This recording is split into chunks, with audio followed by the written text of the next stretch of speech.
buenas noches. Bienvenidos a La Controversia, un programa de la Franja y Opinión de Canal Capital.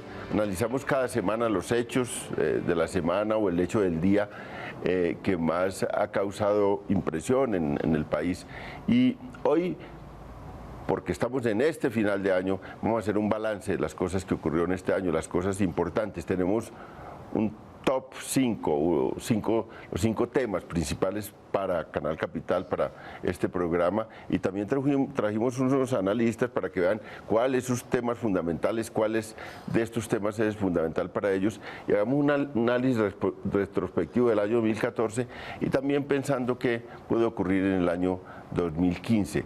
Para analizar eso nos acompaña César Caballero, él es director de Cifras y Conceptos, ahora un centro de análisis y de encuestas muy famoso en este país. Muchas gracias. Muchas gracias, León, César, por venir. No, muchas gracias por la invitación y muchas gracias por tus palabras.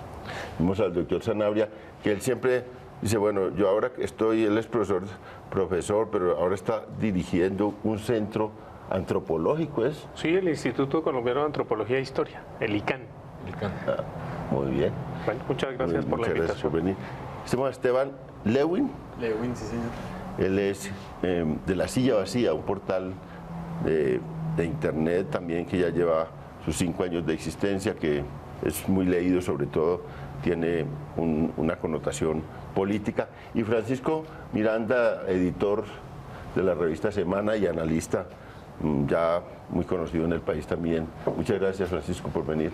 Gracias, León, por la invitación, y a Fabián y a César y a Juan Esteban un saludo. Entonces vamos al top 5 de Canal Capital y de la controversia, y después venimos a analizar los acontecimientos de 2014.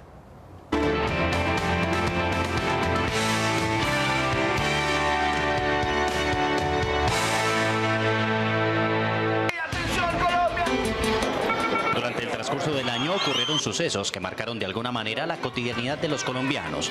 Nos despedimos de grandes íconos colombianos tales como Gabriel García Márquez, quien junto a su realismo mágico logró hacernos transportar a un mundo de historias inimaginables, o como olvidarnos del cacique vallenato Diomedes Díaz, que por más de 4 décadas hizo que nos contagiáramos de la alegría de sus composiciones. Diversas situaciones pusieron en jaque algunos sectores del país, seguido de grandes logros a nivel deportivo, hasta la crisis del proceso de paz, que logró hacer tambalear la mesa de negociaciones en La Habana. Aquí está el top 5 de los acontecimientos de mayor relevancia en Colombia durante el 2014. Número 5. Deportes. Nuestros deportistas colombianos fueron un referente mundial para consolidar el país como uno de los más fuertes competidores en diferentes disciplinas. Estos son algunos de los más destacados. Colombia logró hacer el 1-2 en una de las carreras más importantes para el ciclismo mundial, el Giro de Italia. ¡Claro que sí! ¡Se puede soñar! El 1 de junio, después de 3 semanas de implacable lucha en la ruta del país europeo, Nairo Quintana se consagró campeón al lado de su compatriota Rigoberto Urán, quien ocupó el 2º puesto en la competencia. Al mes siguiente las alegrías no se hicieron esperar. Junto a la selección Colombia, se bailó al ritmo del Rastastas. Cada una de las victorias obtenidas en el Mundial Brasil 2014. Ocupando el 5º puesto, fue esta la mejor presentación de la tricolor en la historia de los mundiales. El 27 de julio, la reina del BMX, Mariana Pajón, se impuso en el Mundial de Bicicross en Holanda, recuperando el título obtenido 3 años atrás en Dinamarca. Se acercaba el fin de año y en septiembre, Katherine Ibargüen sacó el pecho por Colombia, pero esta vez en atletismo, confirmando su primer puesto en salto triple en la Liga Diamante. Y cerrando con broche de oro, Colombia, gracias a sus deportistas, se posicionó en el 3er lugar en los Juegos Centroamericanos y del Caribe con 223 medallas obtenidas. Número 4. Paros. Los paros dieron de qué hablar, siendo algunos eco de movilizaciones originadas en el 2013. Ante la falta de acuerdo entre gobierno y campesinos sobre el presupuesto para el campo, la reducción del precio de fertilizantes y medidas para frenar el contrabando de productos agrícolas, el sector se fue a paro el 28 de abril. Con el mismo descontento se movilizaron los educadores. FECODE, en cabeza de su presidente Luis Gruber, alegaba nivelación salarial, salud y la suspensión de la evaluación por competencias para los docentes. Poco tiempo después, a finales del mes de julio, se dio a conocer una alternativa de transporte que competía directamente con el gremio taxista. Los dejaba sin garantías a la hora de competir, decían sus trabajadores, por lo que se fueron a paro en rechazo al nuevo sistema Uber. El epicentro de estas protestas fue Bogotá. La capital fue testigo del cese de actividades de cerca de 10.000 vehículos de transporte tradicional, rehusados a la implementación del pico y placa para los buses de servicio público. Al igual que el año anterior, los tribunales paralizaron sus actividades, dando paso a un paro judicial que causa estragos, dejando más de 60.000 procesos en veremos. Número 3. Elecciones. El 2014 fue marcado por 2 elecciones que hicieron exacerbar los ánimos de todo un país. La creación del llamado Congreso de la Paz se caracterizó por la llegada de un gran número de mujeres a la legislación. Caras nuevas llegaron de diferentes corrientes políticas, como es el caso de la hoy senadora verde Claudia López o la senadora uribista Paloma Valencia. La llegada del expresidente Álvaro Uribe como senador, uno de los acontecimientos más controvertidos en los escrutinios, además de la fuerza de su nuevo partido, Centro Democrático. Otro hecho que causó polémica fue la elección de congresistas con presuntos nexos paramilitares.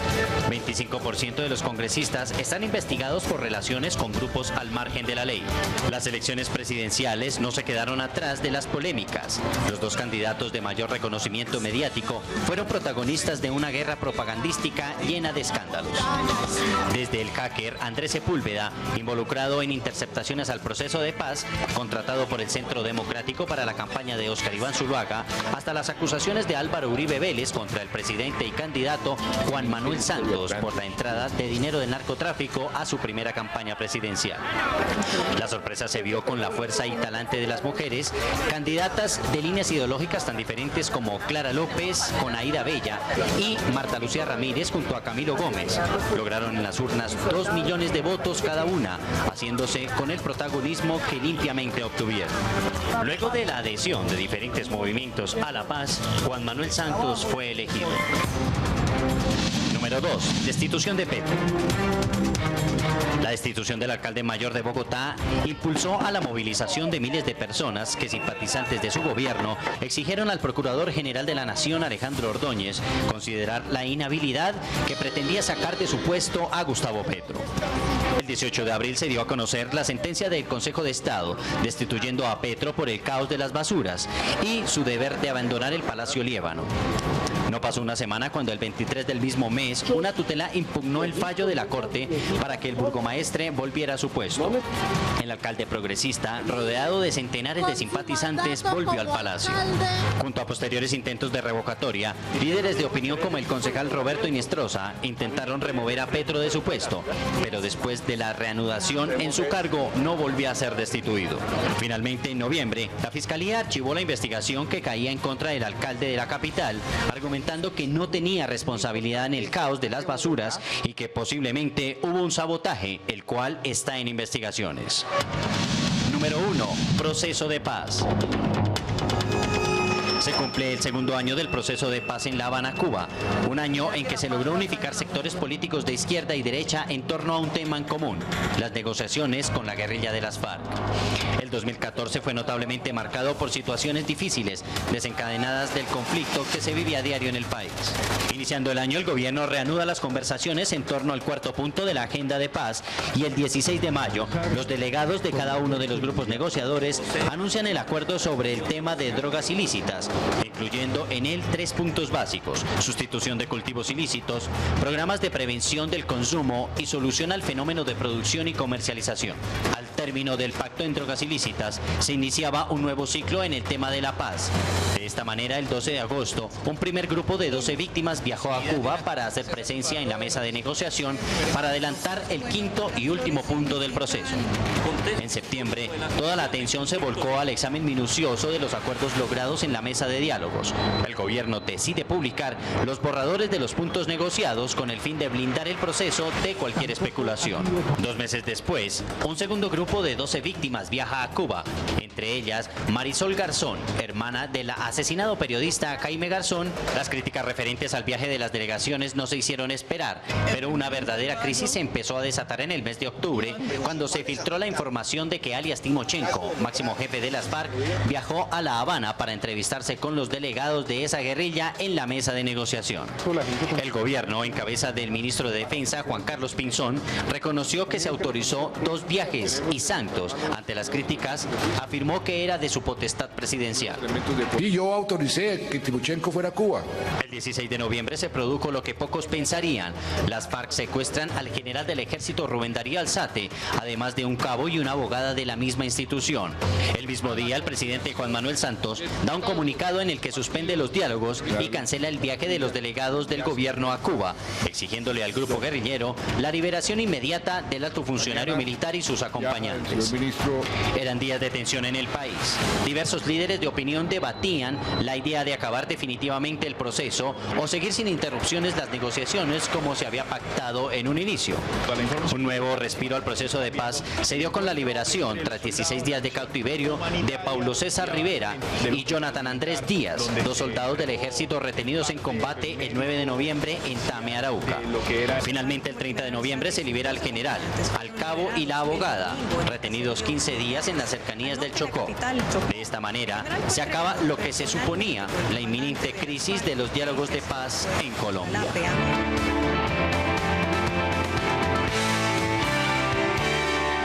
Estamos en La Controversia, transmitiendo Canal Capital sobre los temas de la semana, del día. Esta vez es sobre los temas del año. Y hemos hecho un recuento de lo que para La Controversia significa los temas principales. Y ahora vamos con nuestro panel de analistas a mirar para cada quien cuáles son los temas principales y cómo vio este año de 2014 desde las ópticas en que están ubicados nuestros analistas. Empecemos con César. ¿Cuáles son los acontecimientos y cuál es la mirada que usted tiene sobre el 2014? No, a mí me parece que el top 5 es bastante adecuado. Yo incluiría un tema que es el tema económico. Yo creo que Colombia este año es un año que todos los indicadores macros y los indicadores esenciales del andamiaje de una sociedad, una baja inflación, un crecimiento del PIB per cápita que se va a acercar al 4,85, una tasa de desempleo cayendo por debajo del 9%, es decir, un Gini que logra disminuir poco, pero logra disminuir los indicadores de pobreza que bajan. Yo creo que hay una situación general macro de la sociedad colombiana que yo creo que es importante, particularmente en el contexto en el cual nosotros estamos, en el contexto en donde la región crece al 1,8, 1,9, un contexto donde la economía mundial tiene todavía problemas de crecimiento, pues la economía colombiana mostró fortaleza. Y sin lugar a dudas los otros temas, digamos el tema de paz, creo que es el central y el más importante. Yo creo que el país discute sobre la paz, el país en las elecciones toma unas decisiones muy alrededor del tema de la paz y obviamente es un tema muy complejo, muy difícil. Estamos viéndolo en este final de año, pues que el apoyo que tenía la paz ha venido debilitándose. Hay sucesos, hay tires, hay aflojes, pero creo que lo he venido diciendo en varios escenarios, la decisión más importante que va a tomar esta generación de nosotros que estamos en este momento de alguna manera en el momento más importante de nuestra vida laboral es alrededor de la paz. Yo añadiría el tema económico, resaltaría el tema de la paz y los otros temas me parece que están bien. Bueno, yo creo que indudablemente, obvio, el tema de la paz es el tema central y es la gran apuesta del país, pero sobre todo yo creo que es una gran oportunidad para construir un nuevo relato de nación. Si eso no se da, simplemente habremos perdido el año o los años que vengan. Entonces, ese es un tema central. Subrayo la muerte de Gabo, que me parece un acontecimiento no solamente para Colombia, sino mundial, y que este país no ha sabido, en alguna medida, el alcance que eso tiene, porque genios como él no nacen todos los días. Hay quienes se rasgan las vestiduras porque su viuda ha vendido los archivos a la Universidad de Austin, Texas, pero eso no es reconocer que una persona universal es universal en cualquier parte y evidentemente a veces hay que tener en cuenta que con la misma vara que fuiste medido también te pueden medir.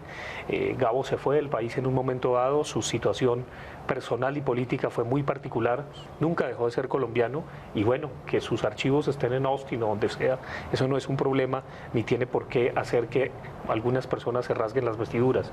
Ojalá se les lea más y ojalá Colombia produzca otra nueva generación de escritores que salgan, por supuesto, ya no tenemos el realismo mágico ni el boom, pero por supuesto que salgan también de la pornomiseria y de los relatos tan curtidos que a veces solo hacen ruido con las palabras al caer. Entonces me parece que es evidente que hay que pasar la página también en la creación literaria y en la creación cultural. Y por supuesto el tema del deporte, un poco subrayándolo en el sentido de que ese abrazo de Pekerman y James, pero sobre todo Pekerman siendo un extranjero, logró más que cualquier político colombiano. Que cualquier político, que cualquier director técnico colombiano. Esteban, la silla también tiene su top. Claro, yo creo que, bueno, el tema sin duda alguna, yo estoy de acuerdo con lo que han dicho Fabián y César. La paz es un tema insoslayable.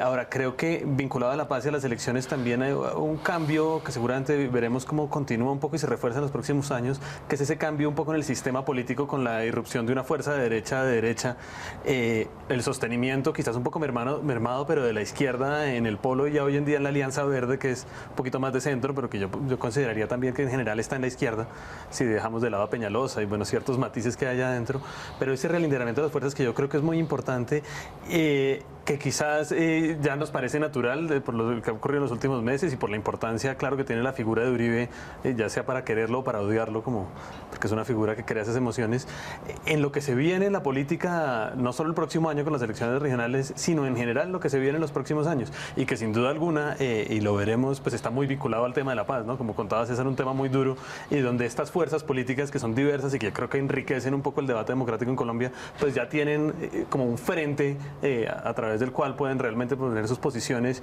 y ojalá podamos construir un acuerdo no solo para la paz, para las negociaciones con las FARC, sino para tener una sociedad que logre tramitar sus diferencias de una manera distinta.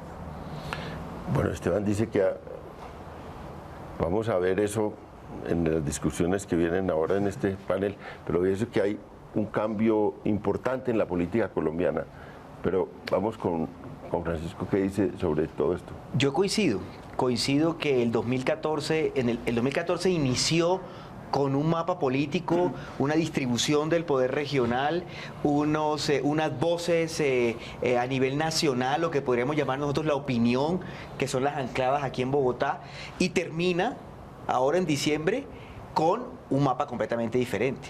Por primera vez en muchos años, tal vez en 3 o 4 elecciones, se genera una diferencia entre las dos principales fuerzas políticas a nivel nacional, la coalición santista y el uribismo, con una diferencia de 5 o 6 puntos porcentuales en la segunda vuelta, que dejó en la práctica unas regiones del país donde el Centro Democrático se convirtió en la mayoría, fue la primera fuerza política, y eso ayudó a que sacaran un bloque congresional, que si bien no amenaza las mayorías santistas, sí es un actor político con la suficiente coherencia y carisma de sus líderes como para cambiar la conversación. Y en eso retomo lo que dice Juan Esteban. La oposición de izquierda en Colombia yo no la había visto tan desaparecida como en los últimos 4 meses, desde el 20 de julio hasta hoy. Luego de haber tenido... Fue decisivo en la campaña presidencial. Claro, luego de haber sido, no solo decisiva, sino luego de haber tenido 8 años, prácticamente, sí, 12 años, los 8 de Uribe y los primeros 4 de Santos, con un fortalecimiento y con una presencia. Creo que la llegada de una oposición de derecha movió la discusión política, no solo porque los números de esa oposición de derecha son mayores más grandes que los de la izquierda, sino también por una coherencia de lógica y una interpretación. Hay otras tendencias también que yo quisiera aprovechar para mencionar. Yo siento que el 2014 es el año del fin de la bonanza. Es decir, creo que hasta el 2013, inclusive, Mauricio Cárdenas en campaña presidencial, es decir, primer semestre del año, hablaba mucho de la excelente posición económica del país. Y aquí hablábamos antes fuera de cámaras también sobre eso. Pero creo que, sobre todo por el sector petrolero y minero, esa desaceleración, o sea, como el boom fue asociado a esos sectores, frenar, pues obviamente bajó un poco el ritmo de eso. Esa es una tendencia importante. Y ya a nivel, digamos, de ciudad, y con esto termino, me parece que Bogotá tuvo un año difícil. No solo por el proceso de Petro y toda la discusión de su destitución de la que salió airoso, sino también, digamos, un deterioro de la calidad de vida de la ciudad que ha venido, digamos, marcándose y que como tendencia va a expresarse mucho más en el 2015. Hagamos una pausa y volvemos.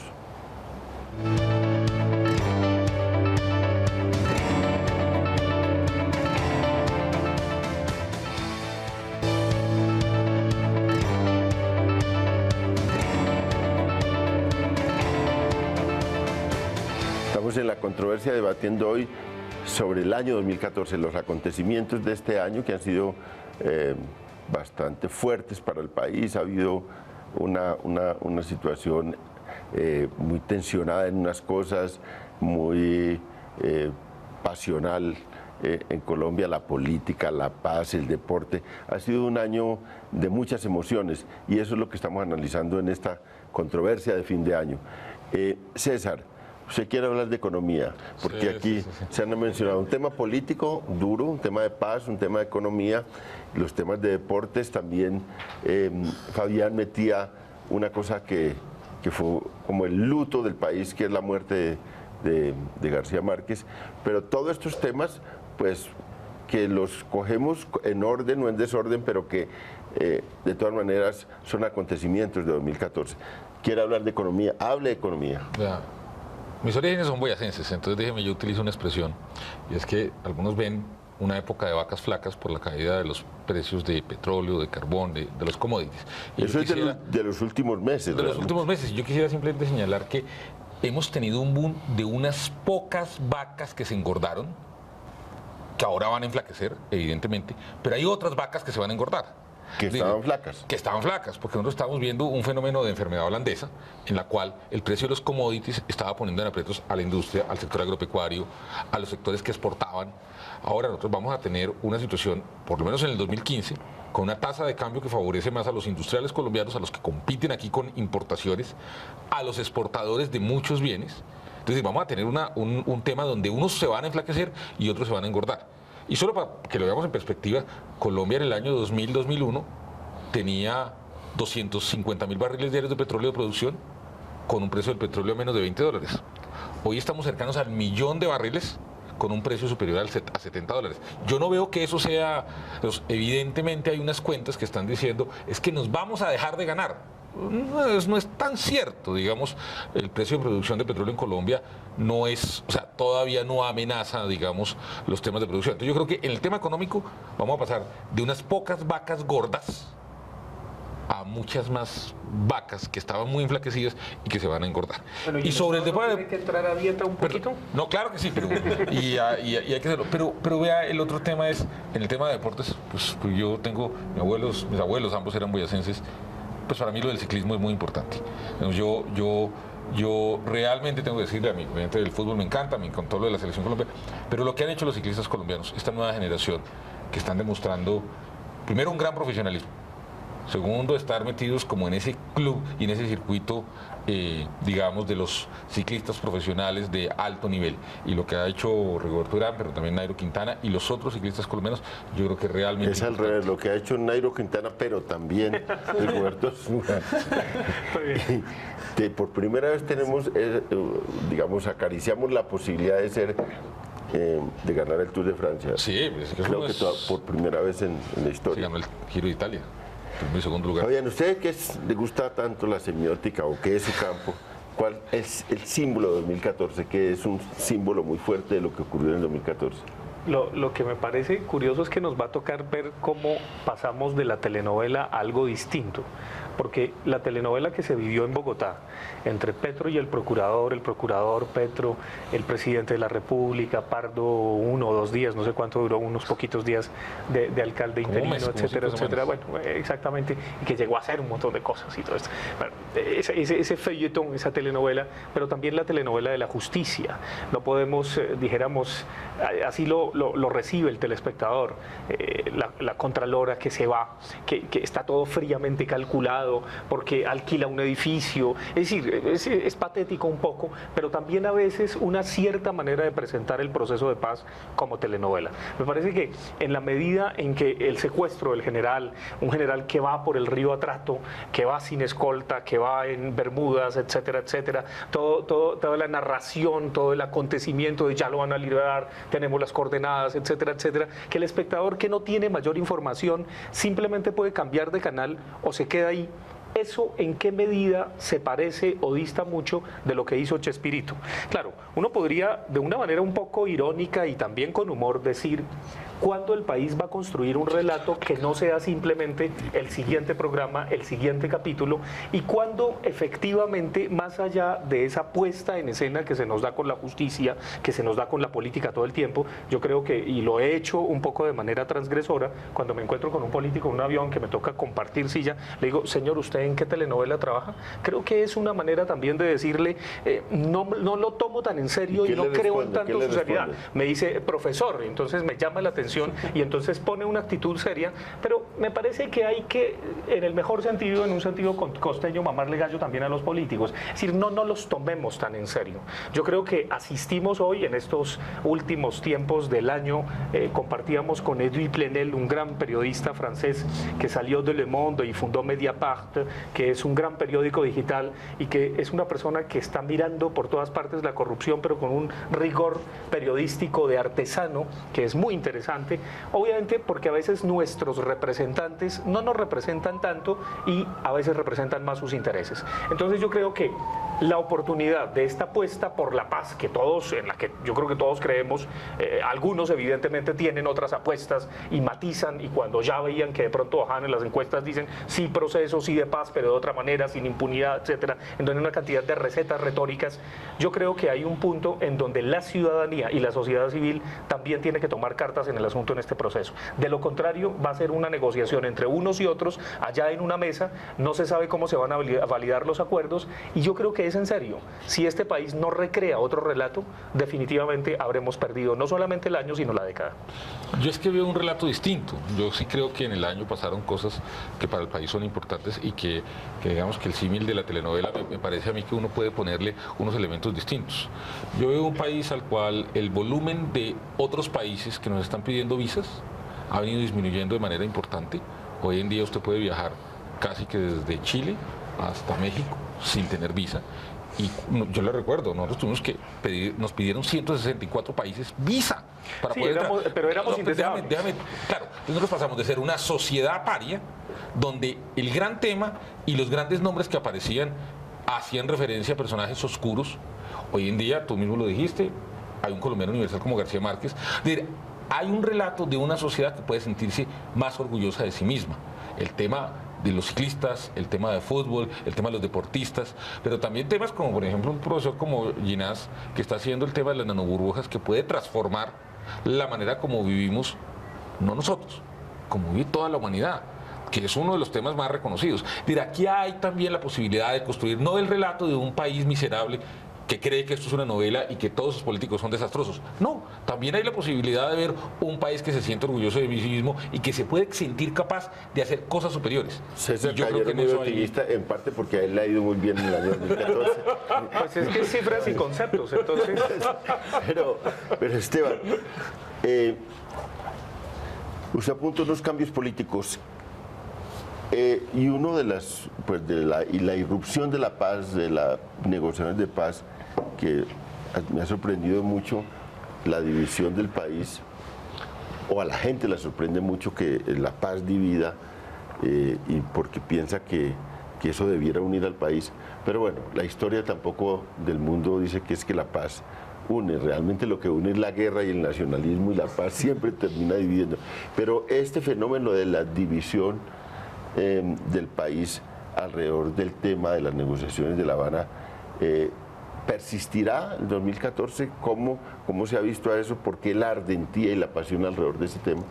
Pues yo creo que a medida que nos adentremos y nos acerquemos, si se llega a un punto de una firma, de un acuerdo final, se va a fortalecer esa polarización. Yo creo que es muy difícil, yo no sé si estoy un poco en la línea de Fabián en eso, yo tampoco veo un cambio profundo, digamos, estructural en la forma de vincularse al tema de la paz, que es el tema central ahorita, que lleve a que los de un lado, los del otro se acerquen y busquen un punto medio. Entonces, yo, por ejemplo, soy de las personas que llevan ya meses preocupados, no porque se firme un acuerdo, que yo creo que es relativamente sencillo de firmar, frente a lo que se viene después, que es primero la refrendación y luego la ejecución de lo que se acuerde. Yo creo que ahí es donde digamos, yo sé que hay gente que dice que no deberíamos todavía mirar el posconflicto cuando estamos en el conflicto. Yo creo, por el contrario, que el posconflicto y el conflicto hay un continuo. No va a haber una separación que hoy se acabó el conflicto y mañana empieza. Va a seguir megateo, por decir cualquier cosa en el Catatumbo. Yo no le veo salida a eso, por decir un ejemplo cualquiera. Y las posiciones políticas que tienen las personas tampoco van a cambiar por el hecho de que, porque sí tienen esa sensación de distancia de que unos señores allá en La Habana firmen una cosa. Así como vimos en la Constitución del 91 que hubo unos cambios muy importantes, pero que también hubo unas continuidades pues que no se acabaron por el hecho de que Antonio Navarro, Horacio Serpa y Álvaro Gómez hayan firmado eso que algunos llamaban una carta de paz. Y yo creo que aquí vamos a enfrentarnos los mismos retos. Y creo que nunca es demasiado temprano para estar pensando en esos retos que se nos vienen. Por ejemplo, si uno lo piensa desde una perspectiva económica, como lo planteaba César, uno puede estar de acuerdo con César o no, pero yo creo que también es importante pensar en lo económico. No nos podemos quedar con el tema de la paz y no pensar, qué sé yo, otro tema del que no hablaba César, pero que hablaba fuera de cámaras. ¿Qué va a pasar con el cierre financiero de los proyectos 4G, que es muy importante? ¿O qué va a pasar en general con todo el sector de infraestructura y construcción, que ha sido la otra locomotora, que yo no veo por ahora que se esté adelgazando y enflaqueciendo, en parte gracias al Estado, pero que puede tener problemas a medida que nos acercamos al déficit fiscal, de hecho, que ya vimos para el próximo año? Entonces, como estos temas se mantienen, en general yo veo más una continuidad que una ruptura. Y creo que la polarización, más en un año de elecciones, en un año donde, por ejemplo, van a estar tan buenas las elecciones, tan interesantes desde la orilla del analista, en lugares como Antioquia, como el Huila, como Casanare, pues yo creo que veremos es una continuidad. Francisco, digamos, aquí hay una mirada como de 2014, una más optimista, otra menos optimista. ¿Cómo evalúa usted y cómo piensa el 2015 en esa lógica? ¿Va a ser un año más difícil que el 2014? ¿Va a estar o va a estar en la misma dirección? Yo creo que el 2014 está sembrando las tendencias o evidenció y consolidó unas tendencias que van a continuar en el 2015. Hace un par de semanas en la revista Semana publicamos un artículo de análisis calificando las elecciones regionales del 2015 como la tercera vuelta. Y en eso, digamos, condensamos eso. Pensamos que sin demeritar los esfuerzos que tienen algunas fuerzas, por ejemplo, aquí en Bogotá puntea en las encuestas la candidata del Polo Democrático, pero teniendo en cuenta esas excepciones, el país está dividido en dos grandes fuerzas que vienen desde el 9 de marzo, no tanto en la segunda vuelta, que evidentemente tenía dos candidatos, pero que están posicionándose, esos mismos territorios de los que hablaba Juan Esteban ahorita. Uno puede coger un continuo desde Urabá, tirar una media luna del país por el eje cafetero hacia abajo, llegando a la frontera con el Putumayo, subiéndolo hacia Cundinamarca, Boyacá y Casanare y Bichada, y ahí está el uribismo. Y tienes la costa atlántica, la costa pacífica, Santander en pelea y obviamente Bogotá, tendiendo un poco más hacia o coalición santista, o en el caso de Bogotá, una mayoría que se encuentre hacia el progresismo o la izquierda, los independientes. Entonces, esa es la primera tendencia que se va a presentar en el 2015, las elecciones. Pero esas elecciones tendrán que ser leídas con gafas que se generaron en el 2014. Segunda tendencia, la economía. O sea, los fenómenos que se discutieron independientemente de nuestras interpretaciones o de las apuestas o las perspectivas o los pronósticos que tengamos, son los temas que se discutieron ahorita: petróleo, demanda interna, devaluación del dólar, la reforma tributaria, proyecto, digamos, ambicioso de infraestructura o de casas o de lo que sea que el gobierno haga, la propia educación y ciertos temas sociales que también fueron discutidos en el primer discurso inaugural del segundo mandato de Santos, van a desarrollarse en el 2015. En el 2015 sabremos la carne del plan de desarrollo que va a desarrollar Santos II. qué tanto introduce el posconflicto, qué tanto va a poder ser financiado. Entonces, el 2015 es un año continuidad, es un año donde vamos a ver capítulo 2 de las fases y de las tendencias que se determinaron en el 2014. Algunas serán expresadas en el Congreso, otras serán expresadas en La Habana. Yo veo el proceso de paz del 2015 muy diferente al del 2014. No solo porque ha avanzado, no solo porque se han publicado algunos resultados, no solo porque su oposición más fuerte ya tiene poder en el Congreso, sino también porque los temas a los cuales nos estamos acercando y los llamados popularmente sapos que toca tragarse ya se están discutiendo sobre la mesa. En esta semana ya han comenzado a reflejarse y que seguramente en el 2015, conforme avance, van a discutirse con mayor claridad. Al presidente Santos le va a tocar, y al gobierno le va a tocar decir con más claridad cuántos años de cárcel, cómo va a ser eso, cómo va a ser la participación política. Van a llegar unas claridades que van a marcar el 2015. ¿Y ustedes creen, a ver, vamos a ver, cada uno se firma el acuerdo en 2015 y se hace el referendo de aprobación de ese en el 2015? Bueno, pues tienen que firmarse los acuerdos en el 2015. Si no, yo creo que la sociedad no aguanta. Ah, es un imperativo, hay que firmarlo. No, es que hay generaciones, hay gente. Una de las cosas para mí más graves del proceso de paz no es la polarización del país, es la profunda indiferencia que siento, sobre todo en los jóvenes, en las nuevas generaciones, en las escuelas, en los colegios. Además siento que al gobierno le hace falta una gran pedagogía de la paz. Yo no entiendo cómo no se sintonizan todas las escuelas, los colegios, las universidades públicas, las casas de cultura, todo el arsenal que tiene el aparato estatal para empezar a difundir los acuerdos, lo que se ha logrado. Se necesita toda una pedagogía que no es solamente con artistas, es decir, no es solamente con carrozas de la solidaridad por Colombia, para decirlo de una manera sintética. Si se firma eso, significa, César, que coincidirían referendo aprobatorio de elecciones de 2014. Yo he tenido esta teoría 2015. y es que el proceso de paz debe firmarse antes de Semana Santa del 2015 para permitir que esté el trámite de la reforma que hay que tramitar en el Congreso, el llamado al Congreso, la revisión de la Corte Constitucional y que el referendo suceda en las elecciones del 30 de octubre del año entrante.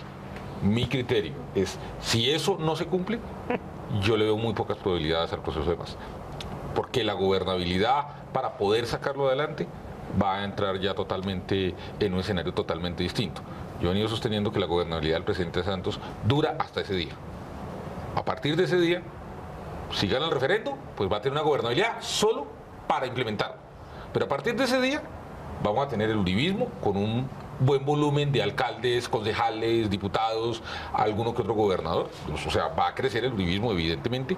Segundo, quienes aspiren a sucederlo arrancan campaña el otro día, es decir, a partir del 1 de noviembre del presidente Santos, si no pasa el referendo, pues su gobernabilidad queda muy maltrecha. Entonces mi posición frente a esto es aún más categórica, y es si nosotros antes de Semana Santa o en Semana Santa no tenemos proceso de paz firmado para que inicie el tránsito institucional que tiene la legislación colombiana para poder llamar al referendo, yo le veo ya muy pocas probabilidades.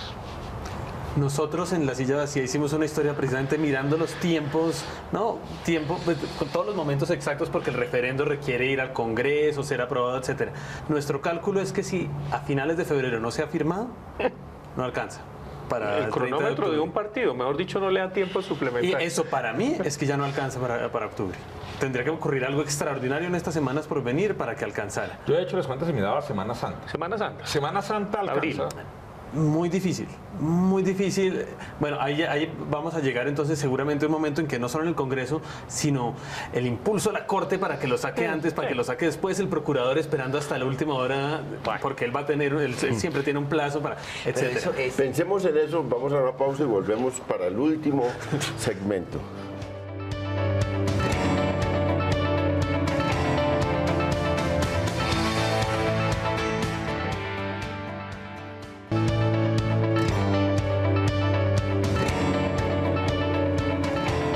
En la controversia, discutiendo sobre el año 2014 y sobre las perspectivas de 2015 con un grupo de analistas muy prestigioso y muy conocedor de la realidad del país. Y claro, estamos discutiendo sobre los temas que toda la gente vio durante el año 2014, la paz, el deporte, la política, son esos temas que en la vida cotidiana y en la vida del país produjeron muchas emociones, lo repito, y que hoy lo estamos digamos, analizando, mirando y qué puede ocurrir en el 2015. Y Francisco tenía muchas ganas de intervenir sobre el tema de los tiempos de la firma del acuerdo de paz en el 2015. Sí, yo coincido con ustedes en que de no llevarse a las urnas en octubre 30 del 2015, octubre 29, al hacerlo coincidir con las elecciones regionales, pues va a tener la capacidad suficiente de llevar votos. Pero a mí lo que me preocupa no son, digamos, los tiempos o los cronogramas. A mí lo que me preocupa es que la velocidad de La Habana no está de acuerdo, no está sincronizada con las necesidades de los tiempos legales en Colombia. Yo veo al que La Habana frena su tiempo, La Habana está hoy literalmente suspendida, ya se definió la continuidad con unas visitas programadas anteriormente, en enero van a comenzar la discusión y de alguna manera faltan temas difíciles. No se han acordado ciertos puntos que entraron al congelador, subpuntos de punto participación política y de punto agrario. Es decir, la tarea por acometer en La Habana, en términos solo de contenido de la agenda y de discusión, son importantes y son muy de sustancia, y que además van a definir especialmente lo que se llaman los sapos o esas problemáticas que los colombianos han sistemáticamente identificado como dificultades para aceptar: penas, participación en política, justicia transicional, etc. Entonces, con un proceso de paz que hasta el secuestro del general Alzate venía a una velocidad ya lenta, que retoma duramente que va a retomar el ritmo, pero que necesita recuperar el tiempo perdido. No vamos a alcanzar a octubre del 2015. Y el país que va a salir del 2015, de octubre del 2015, va a ser regionalmente muy diferente al que salió del 2010. Es que miremos las cifras. En el 2010 sale un escenario político, en 2011, perdón, sale un escenario político favorable al presidente Santos. La coalición, digamos, santista del partido de la U, del partido conservador que se encontraba en ese entonces más cercano a Santos, del partido liberal, del partido Cambio Radical, pues es un éxito para Santos. La elección del 2015 va a tener algunas victorias, Cambio Radical, etcétera, pero va a marcar un mapa diferente. Y un mapa donde el uribismo va a poder llegar y decir: la paz territorial que ustedes van a querer implementar tienen que pasar por acá. Yo lo que he visto sobre los tiempos siempre son muy determinados, no tanto por la mesa misma, sino por los hechos exteriores. Yo he estudiado lo que ocurrió en un mes, en 20 días, primera y segunda vuelta, y yo creo que se firmó en ese tiempo el 40% de los acuerdos reales de La Habana. Faltan, los puntos son muy grandes, pero los puntos, además Francisco los reduce. Hay que encontrar una fórmula, yo lo digo francamente, no hay que encontrar una fórmula de si se paga o no cárcel, no. Hay que encontrar una fórmula para que no paguen cárcel, porque si plantean que es cárcel, no va a haber acuerdo. No, de acuerdo. Ve y vende la León. Es que yo entiendo teóricamente la necesidad de eso. Segundo, participación política, pues son las dos cosas. Por eso es tan inteligente la oposición del uribismo y tan astuta, porque dicen: oiga, tienen que pagar cárcel y no pueden participar los jefes en política. ¿Y sabe cómo es eso? Es como si dijera: oiga, vamos a probar que haya la reelección, que alguien se pueda reelegir indefinidamente. Le dicen al Centro Democrático, que es su aspiración, dice: le vamos a probar que se puede reelegir indefinitivamente todo el mundo, pero menos Uribe. Ese es el acuerdo. Entonces, por eso, apoyamos el proceso de paz, pero ni participación política y cárcel. Sí, León, pero hay una cosa que sí es cierta, digamos. Yo entiendo que esa es la habilidad del uribismo y de la oposición, pero también había una falencia del gobierno. Okay. O sea, el gobierno, nosotros estamos discutiendo como analistas hace ya prácticamente 2 años, que esos eran los problemas. César ha hecho sus encuestas, nosotros en Semana también hemos hecho las nuestras y hemos identificado por 2 años que, la gente quiere el proceso y aprueba, en su mayoría, y 2, tiene unas situaciones donde, y lo impactante, León, es que uno mira las cifras y se mantienen prácticamente iguales. Y el gobierno desarrolla... prácticamente iguales, ha mejorado. Bueno, ha mejorado. No están iguales, han mejorado. Exactamente, pero siguen siendo mayoritariamente negativas y el gobierno se les sigue exigiendo, o al menos nosotros desde nuestros análisis decimos, pilas con las comunicaciones, enamoren al pueblo colombiano con el proceso de paz, persuadan, generen... Y eso falla. Entonces, a mí me parece que ahí sí la responsabilidad no puede echarse 100% a la oposición. El gobierno le ha dado a la oposición unas herramientas que la oposición ha aprovechado. Pero Francisco, ese es un punto, por eso yo digo que eso depende de la voluntad, lo pueden acordar rápido. La fórmula la pueden encontrar para resolver esos temas en la mesa, no con la opinión. Con la opinión lo tienen que resolver en el marco de la refrendación, pero debían dedicarse, ¿cuáles son los tacos de estos? Y vamos a resolverlos aquí en la mesa. Sí, claro. Eso no es resolverlo con la opinión, lo resolvemos en la mesa y los tiramos a la opinión y empezamos la campaña.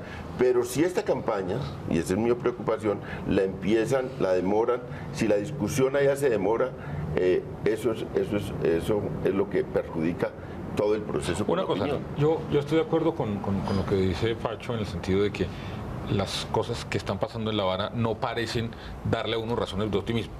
Sin embargo, yo no conozco el detalle de lo que está pasando, pero me parecería muy extraño que muchos de los temas que faltan por acordar no hayan sido ya previamente discutidos. Es decir, yo lo que entiendo es que hay 3 acuerdos de 5. Y los otros no es que van a arrancar de cero. Algo ya se ha conversado, algo, digamos, ya se han planteado. Llevan 2 años realmente en una dinámica muy responsable, a mí me parece, digamos, el equipo negociador de Colombia, me parece que ha estado concentrado en el tema. Digamos, yo creo que... Y las FARC también. Lo que pasa es que yo, digamos, lo que creo es que yo creo en el equipo negociador colombiano. Digamos, yo de las FARC, pues, las siento como la contraparte y, pues... Pero lo que creo es que si se logra destrabar eso pronto, en La Habana vienen los otros temas. No creo necesariamente que van a arrancar de cero en enero. Ya hay cosas que están y pues obviamente yo declaro que mi optimismo sobre el proceso de paz va hasta Semana Santa. Si en Semana Santa no está, ahora, ya empiezo a cambiar. No solo eso, sino que nosotros hacemos cuentas del tiempo, las FARC también, y las FARC saben que a quien se le acaba el tiempo en cierto sentido es al gobierno. No, a ellos también se le acaba. Claro, pero yo dije en cierto sentido. A ellos también, y entonces... Sí. Una estrategia de negociación muy fácil es ir corriendo el tiempo, como en el póker. Uno va subiendo las apuestas, al final mira a ver si gana o pierde, pero para ellos ganar un poquito más en la negociación, entre más cerca estén, pueden sentir que tienen ese mayor margen. Quiero entenderle a ustedes, lo demoramos para que en un momento dado el gobierno se vea obligado a hacer las concesiones. Claro. Pues en una negociación eso tiene todo sentido. Mi comentario sobre los ritmos del proceso no se basan en algún tipo de acceso que yo tenga. Se basan simplemente en la lógica de analizar que en los primeros 3 puntos el Estado colombiano estaba en disposición de ceder, de asumir responsabilidades históricas en el campo, por ejemplo, en el tema del narcotráfico, ¿de acuerdo? Pero ahí el gobierno, y uno lee los documentos que han sido publicados y el gobierno se compromete a cosas. De hecho, muchos le hicimos cuentas ahí sobre cuánto costaban esos fondos y de verdad pues que hay una racionalidad en ese acuerdo. Lo que sigue, o sea, justicia transicional, desmovilización e inclusive la manera de refrendación, porque la FARC no ha abandonado su petición de la necesidad de una asamblea constituyente, implican unas concesiones mucho más fuertes por parte de la FARC. Entonces ahí me parece que hay una combinación entre su estilo de negociación, de ir moviendo coincido en ese análisis, y al mismo tiempo la necesidad que ellos tienen de ceder cosas muy fuertes, por ejemplo, de pronto 5 años de cárcel o alguna cifra de esa donde ellos acepten, de pronto, León, donde ellos acepten 1 o 2, no se sabe. Esa es la posición, con cara gano yo y con sello pierde usted. Se nos acabó el tiempo. A todos los televidentes de la controversia, a todos los que nos han acompañado durante todo este año, que han puesto sus televisores en este programa y que nos han también enviado muchos comentarios y nos han rodeado con su apoyo, muchas gracias, un feliz año, una feliz Navidad, un feliz año para todos y muchas gracias a nuestros panelistas de hoy. Leo, muchas gracias. Muchas gracias. Estuvo cortico hoy.